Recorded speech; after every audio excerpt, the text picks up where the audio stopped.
But that rice is Yes.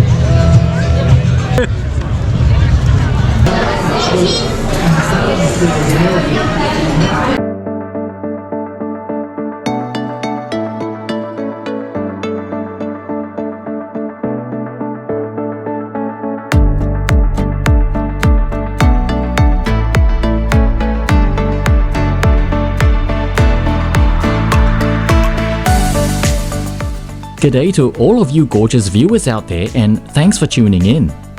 I'm coming to you from one of the largest countries in the world, and it only makes sense for me to travel to more than one city to satisfy my foodie cravings. So we'll start in one of my favorite cities in Australia, Melbourne, the state capital of Victoria. So without further ado, let's head to Live Ryan right now. Good day everyone, and welcome back to one of my videos. And once again, I'm in one of my favorite cities in Australia, Melbourne in Victoria. And I'm here overnight because I'm catching my flight. I flew from Adelaide this morning, well this afternoon really, so I'm really here overnight to catch my flight to Western Australia tomorrow. So I only have half a day here, so let's just see how much can I eat tonight, okay? So I don't know what am I gonna do. I'm supposed to meet a friend, but he's running late, so I might just grab a quick snack to start this whole video off. So yeah, come along with me and let's see what I can get up to. Let's go.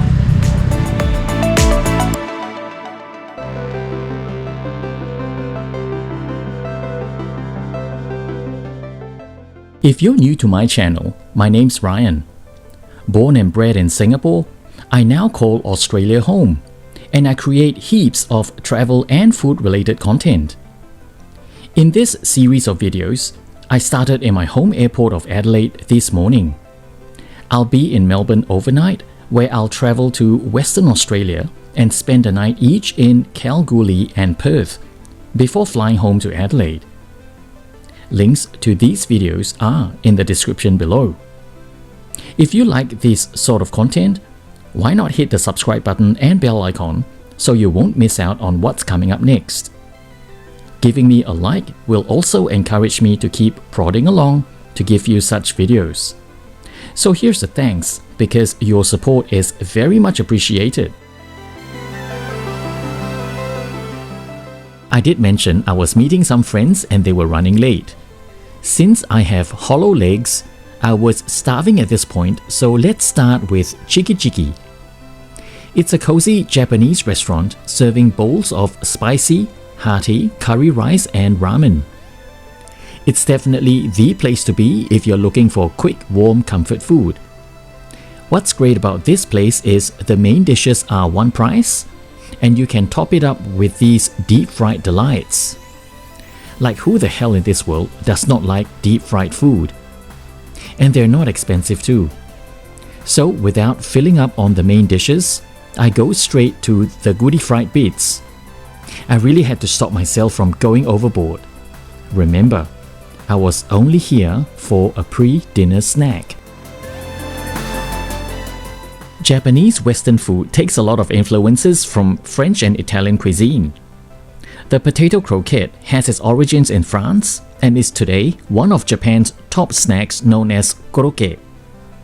The Japanese version is a lot smoother and at times has mayonnaise mixed into the mash to give it a distinctive taste. It's coated in panko crumbs and deep fried, so it's incredibly crispy on the outside and soft pillowy on the inside. It goes well with a deep brown vinegary sweet tonkatsu sauce, but not today. I'm having it in its original form, still delicious nonetheless. You can't talk about Japanese fried food without mentioning tempura.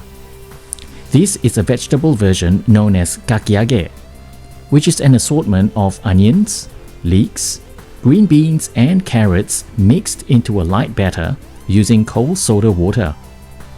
This gives the snack a very light and crispy texture, which is definitely a favorite amongst the young and old. If I wasn't heading for dinner after this, I would have helped myself to another serve. But no, I needed to focus because I've got lots more to show you.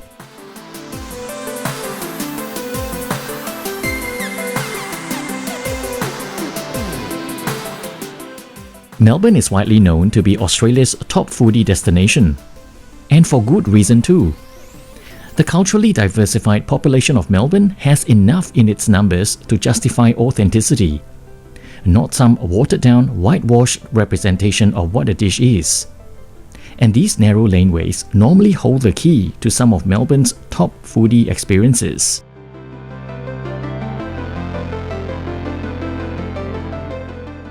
I always welcome company in my foodie adventures. Tonight, we say hi to Tim and Mark. After the usual pleasantries, we were off to find that our plan of attack towards Block M Express had to be changed. None of us had realized that on a Thursday, they shut at 8 p.m. But we're in Melbourne, and you won't go hungry. When one door shuts, another opens. So off we went down the laneway towards my other target. Welcome to Khao Man Kai.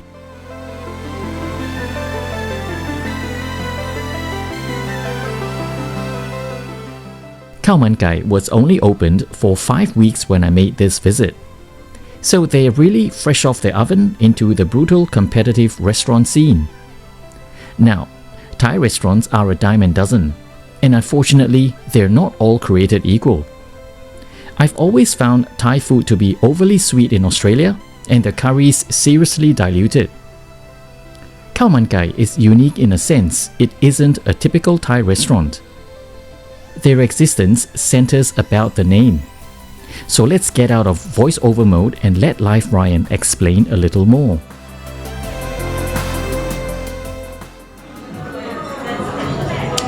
Okay, so we found ourselves in Khao Man Kai. Khao Man Kai in Thai really means chicken rice. So if they name their entire restaurant based on this one dish, it better be good.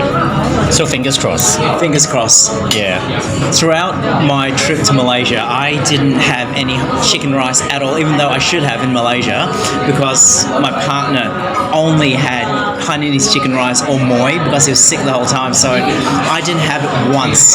So it's been 6 months since I've actually had chicken rice. Oh, cool. Okay. Yeah. Go for it. Let me know what you think. I will. So, itadakimasu. Oh, the broth. The broth is good.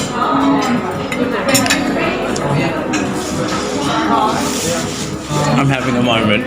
Okay, that's a good sign. He's having a moment.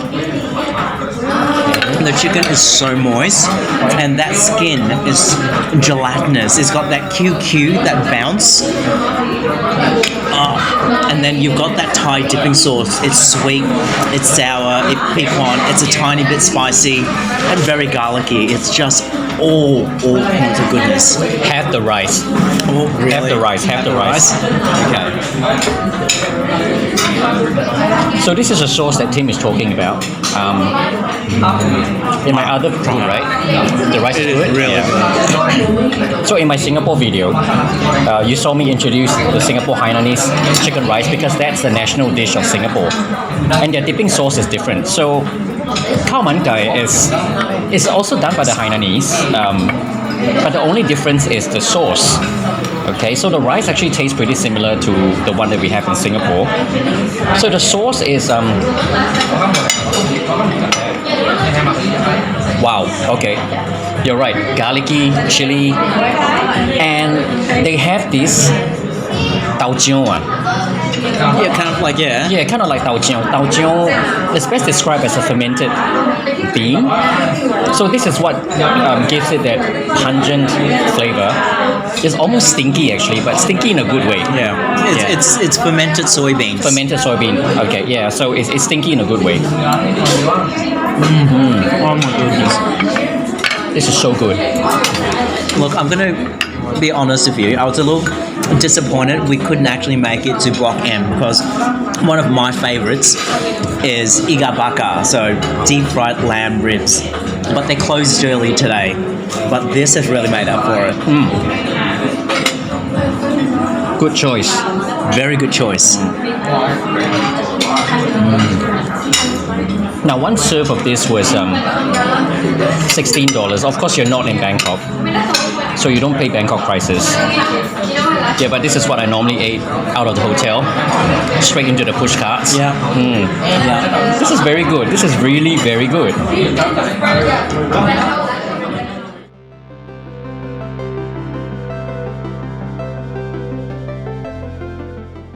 Personally, I approach these Asian places with extremely measured expectations, because not many Thai restaurants can actually pull off the real deal. For me, there is only one way to enjoy such traditional dishes, and that's the authentic way. Present me something less, I go quiet and I stay politely silent. There is no need for any of that with khao man gai. The rice is fragrant, infused with ginger, spring onion, and lots of chickeny goodness. And the star of it all, the chicken. Beautifully poached and still very moist, bursting with taste, which immediately brought me back to the streets of Bangkok. Authenticity gets a fat green tick. And trust me, I don't say that a lot about Thai restaurants in Australia. So come down and say hi to these guys and tuck into a succulent plate of khao man gai, because I will surely be back for more. And no, this is not sponsored content.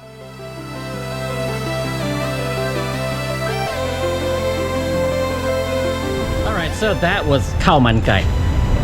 Would you come back again? Absolutely. That chicken was phenomenal. The rice was absolutely on point, and that broth was so sweet. Absolutely, I'll be back. Yeah.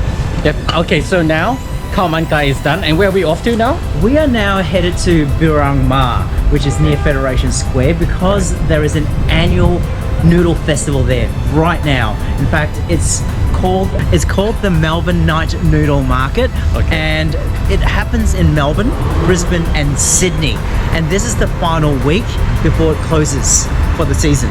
This is why I travel to eat, because none of these festivals ever go to Adelaide. You've got an amazing food festival. When I went to Adelaide to visit you, yes, you got COVID. Yeah. That's the Adelaide Food Fest. That's it. Yeah. That was amazing. But there's nothing Asian about that one. No. Yeah, all ang mo chia. Yeah. Yeah, okay, so now we're heading that way. Yes. To eat some more. So I'll talk to you once we're there.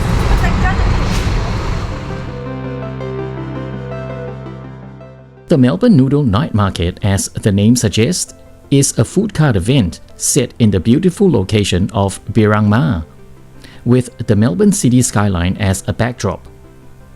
Food carts serving Malaysian, Japanese, Filipino, Chinese, Vietnamese, you name it.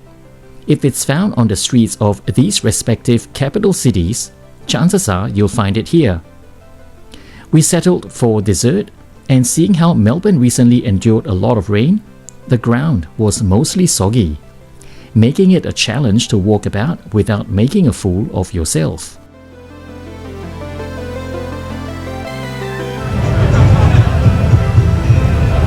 Bonjour. Hello. Okay, so we ordered the HK French toast, which has Messina vanilla ice cream on the top, and I don't know if you can see this, but the crispiest, most amazing looking French toast ever. It's not the easiest to cut into with a spoon. Now, so we've got the ice cream together with a peanut crusted French toast, right? Yes. Is that not a revelation? I don't know why we haven't had more of this. That's because you're from Adelaide. Sorry. Touché. But this is really good. And there's a filling, you know what this reminds me of?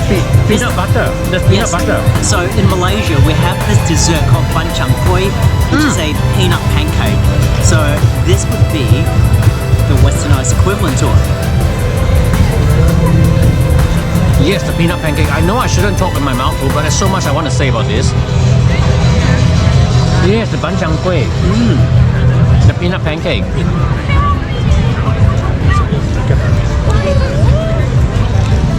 This is the mango pancake. Okay, you got to be really strong. I don't know how. Oh, that's very pliable.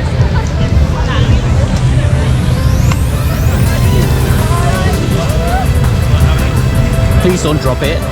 Okay, I'll catch it. there you go.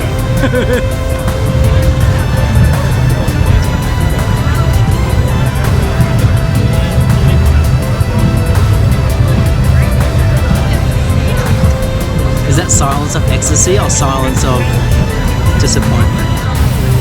I wish I didn't eat the French toast. Is the French toast too sweet? And Yeah, because I can't taste this stuff. oh, you need to cleanse. Okay, let me cleanse my palate Yeah, you have to cleanse your palate. with a Coke, no sugar. Not sponsored.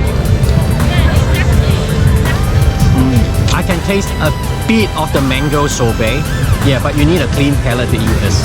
Okay, let's try it. So, the actual pancake itself is incredibly thin. It's almost like as fragile as the pancake you see in Peking duck. And then It's a crepe. It's not even yeah, it's a crepe. Yeah, it's a not crepe. pancake. It's a crepe.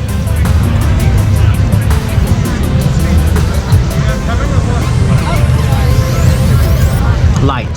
The mango Yeah. is very subtle. Yeah. And it's very light. It's very light. That gelato is so smooth. I think if you didn't have the French toast before, or anything too overpowering, Yeah. that'd be phenomenal. Though I would like the gelato to be a little more mango-y. So it's not just me. So it's not because of that. So the mango flavor is actually really light. Yeah, I cleanse my palate with Coke, so yeah. Yeah. Well, that's dessert for you. I'm gonna eat. Mange. So my host tonight, Tim and Mark, so they walked me around Melbourne. Oh my god. I've clocked 22,000 steps today that's including whatever that walk from Adelaide. It's all about maximizing the QANTAS points aggregation in the app. Yeah, so I get points when I walk. So anyway, they walked me around Melbourne after dinner. Dessert was fantastic, it was wonderful. So yeah, we're pretty much digested now and it's time for me to go back to the hotel and sleep. So thanks guys for accompanying me on this little walk. Thank you for allowing us to show our beautiful city. Yeah, cool. So I'll talk to you guys when I'm back at the hotel. Ciao. In this next part, I fly across the country and I find myself in the largest state of Western Australia. And we say hello to the capital city of Perth. And I cannot wait to start eating. And no, I am not done. So I've ended up in Perth. So I ate through Melbourne. So now we're gonna eat in Perth. So I've got a friend joining me. Lisa, say hi. Yeah, so she's bringing me to a Hong Kong barbecue place. You cannot go wrong with Hong Kong barbecue because number one, you're in Perth, and number two, it's Hong Kong barbecue. So I'm so hungry because I just arrived on the Prospector train from Kalgoorlie earlier on. So there's a whole heap of traveling I did in between the two destinations. So I suggest you check out those videos as well. All right, now I'm so hungry. Let's go eat. I arrived in Perth from Kalgoorlie at 2 p.m. By the time we made it to town, most restaurants are shut as it's in between meal times. We both had cravings for Hong Kong-styled barbecue meats, so we found one restaurant which was opened. Welcome to Hong Kong Barbecue House. Heaps of first-generation migrants from Hong Kong who came here to open these restaurants, plus a thriving population of other migrants from Singapore and Malaysia, guarantees non-stop business. So you can be assured of authenticity. It's an unassuming little restaurant and I can already see the barbecued pork, roast pork and roast duck hanging around, calling out my name. The unmistakable aroma of char siu, or barbecue pork loins, beautifully charred at the edges with a complex glaze of 5-spice, sherry, hoisin, brown sugar and soy, all marries together into this reddish concoction of fatty, succulent heaven. It goes well with a serve of crispy pork belly too. But man, sinking my teeth into this plate of gastro-orgasm was just what I needed after a long train journey where all I had was a microwaved chicken roll. This is shui gao tong. It's pork and prawn dumplings swimming in a delicious pork broth which reminds me of a comforting hug from my grandmother. These dumplings are extremely flavorful, and this is perfect for a light meal if you aren't too hungry. Heck, who am I kidding? When am I ever not hungry? No surprise, we slurped everything up on this table and there was no need for a takeaway box. Here for dinner. This place behind me is known as Viet.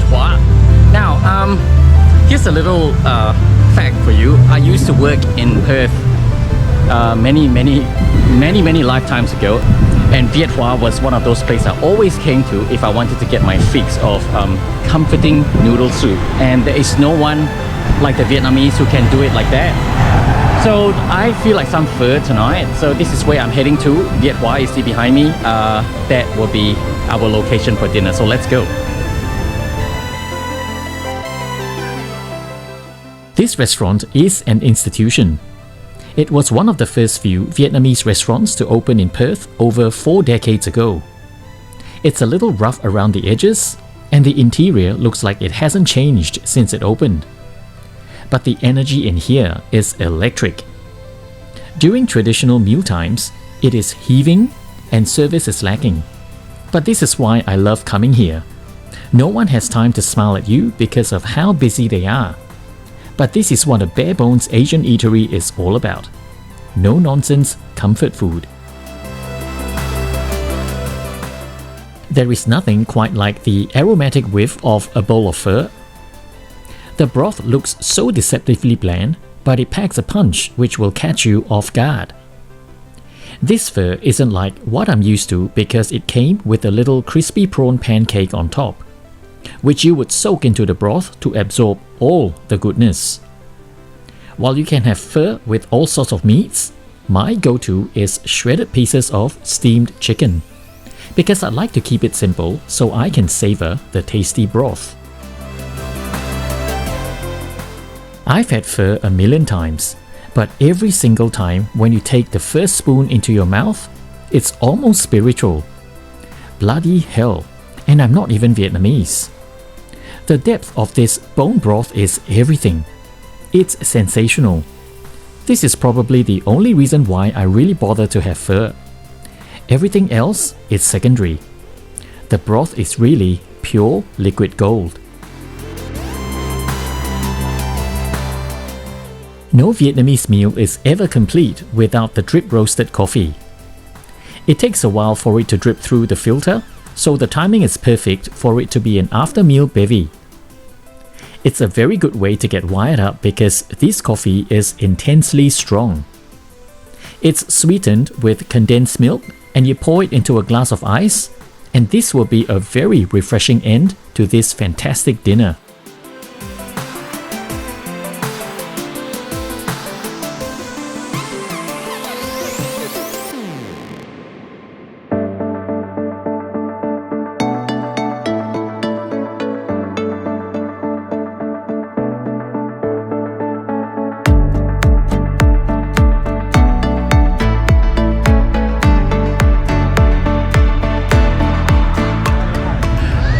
Well guys, and that was my stay in Perth. So thanks for joining me on my journey from Melbourne all the way to Perth and watching me eat my way through the entire journey. So yeah, I'm gonna call it a night because it's been a long day, and yeah, that was just a taste of what Northbridge has to offer, because today apparently is Pride. I didn't even know it's Pride Day, so it's livelier than usual. So they've closed off several streets and lots of people are out on the streets walking. Yeah, so that's pretty cool to see. So anyway, I will end the video right here. So I will leave details of my Instagram on your screen right now. So chuck me a follow there, so you'll know what I'm up to in real time, and it will also give you an idea of the type of videos that will be coming up on my channel. More importantly, don't forget to hit subscribe and the bell icon. And yeah, and I'll see you for my next video. Take care all of you, and I'll see you around. Bye.